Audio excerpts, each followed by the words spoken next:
नमस्कार दोस्तों, स्वागत है आपका आज के एक और नए महत्वपूर्ण वीडियो में। तो इस वीडियो में हम देखेंगे जो आरपीएफ है आपका रेलवे प्रोटेक्शन फोर्स, इसके द्वारा आपके कांस्टेबल और सब इंस्पेक्टर के ऑनलाइन आवेदन फिल किए गए थे, जिसकी लास्ट डेट आपकी 14/5/2024 थी।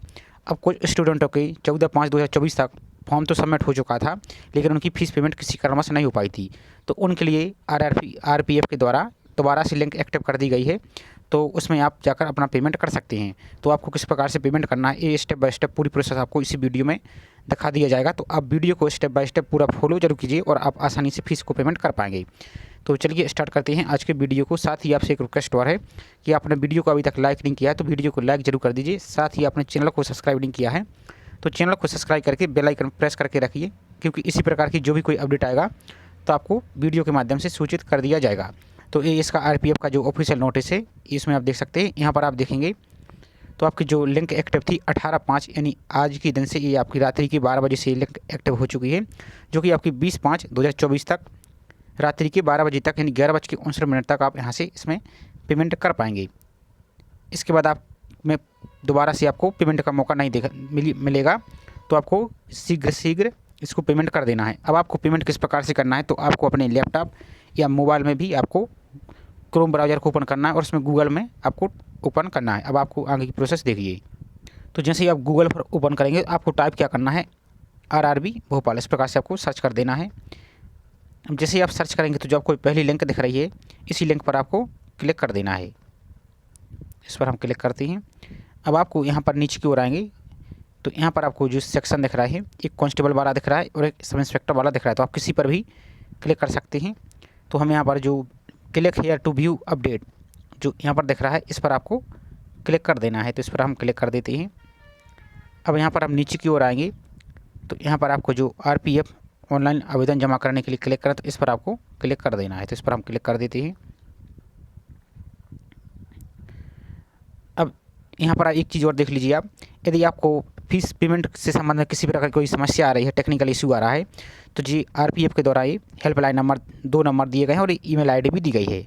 आप सुबह 10 बजे से शाम की 5 बजे तक इसमें कॉल करके अपनी समस्या बता सकते हैं। और जो हमने अभी नोटिस बताया है, आप यहाँ पर क्लिक करेंगे तो आप चाहें तो इसको पढ़ भी सकते हैं। अब आपको फीस पेमेंट करने के लिए ऊपर देखेंगे जो अप्लाई नाउ का ऑप्शन दिख रहा है, इस पर आपको क्लिक कर देना है। इस पर हम क्लिक करते हैं। जो आप ऑलरेडी हैव एन अकाउंट, और ध्यान दीजिए अब नए फॉर्म फिलअप नहीं हो रहे हैं, नहीं तो आप परेशान हो। ऑनलाइन आवेदन फिल करने की लास्ट डेट आपकी 14/5/2024 थी। ये सिर्फ उन्हीं लोगों के लिए लिंक एक्टिव की गई है जिसकी फीस पेमेंट नहीं हुई है, फॉर्म ऑलरेडी सबमिट है, तो उनके लिए मौका दिया गया है। तो ऑलरेडी हैव एन अकाउंट पर आप क्लिक करेंगे।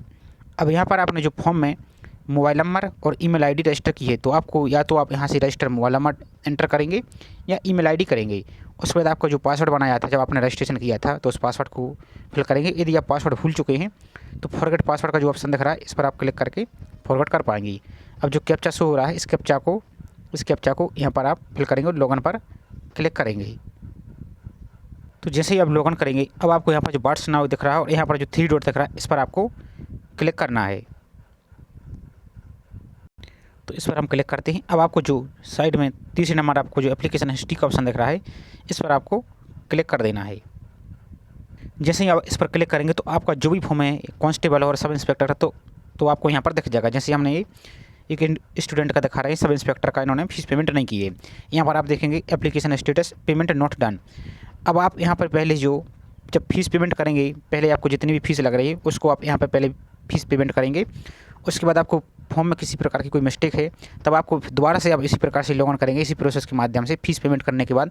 तो आपको यहाँ पर मॉडिफाई का ऑप्शन दिखेगा, जिस प्रकार से पे नाउ का ऑप्शन दिख रहा है, और जिसका ऑलरेडी फॉर्म सबमिट है और फीस भी सबमिट है लास्ट डेट के पहले तक, तो उनके लिए लिंक एक्टिव है एडिट करने की, फॉर्म करेक्शन की। तो वो जाकर इस मॉडिफाई वाले ऑप्शन पर क्लिक करके वहाँ से फॉर्म को एडिट कर लीजिए।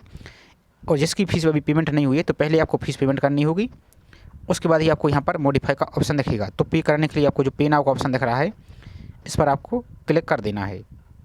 तो जैसे ही आप इस पे वाले ऑप्शन पर क्लिक करेंगे तो आपको यहाँ पर फीस दिख जाएगी, कितनी फीस पेमेंट करनी है, और आपको थोड़ा सा नीचे की ओर आना है। तो आपको यहाँ पर ऊपर अपना मोबाइल नंबर और ईमेल आईडी और नाम आपको यहाँ पर दिख रहा होगा। अब आपको जो पे नाउ का ऑप्शन दिख रहा है, इस ऑप्शन पर आपको क्लिक कर देना है। और ध्यान दीजिए आपको यहाँ पर सावधानीपूर्वक फिल करना है। नहीं तो आपका फीस भी सर्वर में अटक सकती है। तो आपको थोड़ा सा पहले इंटरनेट के लिए रिफ्रेश कर लेना है, या एक बार आप मोबाइल को बंद करके चालू कर लीजिए। उसके बाद आप यहाँ से दोबारा से लॉगिन करके इसी प्रोसेस के माध्यम से इस पे नाउ ऑप्शन पर आपको क्लिक कर देना है। इसके बाद आपको इस प्रकार से पेज ओपन दिखेगा, तो यहाँ पर आप इसको पढ़ सकते हैं। अब आपको जो I agree with term and condition, तो इस पर आपको इस प्रकार से टिक कर देना है। तो जैसे आप इस पर टिक करेंगे इस प्रकार से, तो आपको यहाँ पर नीचे प्रोसीड का ऑप्शन दिख रहा है, तो इस पर आपको आप क्लिक कर देना है। इस पर हम क्लिक कर देते हैं। इसके बाद आपको इस प्रकार से पेज दिखेगा SBI ई-पे। अब यहाँ पर आप जाएंगे, थोड़ा सा नीचे की ओर आएंगे, तो यहाँ पर आपको फीस दिख रही है। यहाँ पर आप जाएंगे तो या तो आप अपने ATM कार्ड के माध्यम से भी आप इसमें पेमेंट कर सकते हैं। यहाँ पर आपको कार्ड नंबर फिल करना होगा। यहाँ पर आपका कार्ड होल्डर का नाम है, यानी जिसका नाम का ये ATM कार्ड है उसका, यहाँ पर उसके जो मंथ है, एक्सपायरी डेट और यहाँ पर ईयर आपको, और जो CVV जो अब ATM होता है उसके पीछे जब आप पलट के देखेंगे चिप के साथ, तो आपको 3 अंकों का इस प्रकार से सफ़ेद पट्टी में दिखेगा, तो वही CVC नंबर है। या आप चाहें तो यहाँ से सिंपल सा इंटरनेट बैंकिंग के माध्यम से पेमेंट कर पाएंगे, या सबसे बेस्ट तरीका है आपका UPI, जिसमें आप गूगल पे, फ़ोनपे, पेटीएम के माध्यम से या UPI के माध्यम से आप इसमें पेमेंट कर पाएंगे। तो जैसे हम UPI के माध्यम से पेमेंट करके आपको दिखाते, तो इस पर आपको क्लिक कर देना है। तो आप चाहें तो यहाँ से UPI वाले ऑप्शन पर क्लिक करेंगे, तो आपको जो गूगल पे या पेटीएम या फ़ोनपे है उस पर आप देखेंगे तो आपको UPI ID दिखेगी, तो इस पर आपको क्लिक करना है।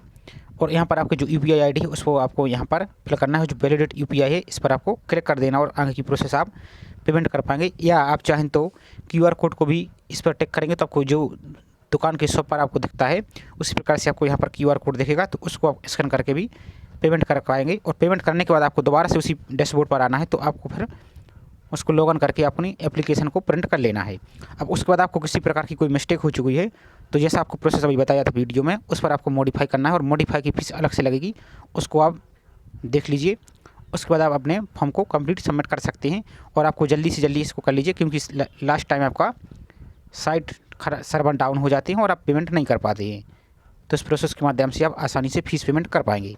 आई होप जानकारी आपको अच्छी लगी होगी, तो वीडियो को आप लाइक ज़रूर कर सकते हैं। साथ ही आप चैनल को अभी तक सब्सक्राइब नहीं किया है तो चैनल को सब्सक्राइब करके बेल आइकन पर प्रेस करके रखिए। तो चलिए मिलते हैं इसी तरह नई जानकारी के साथ। जय हिंद।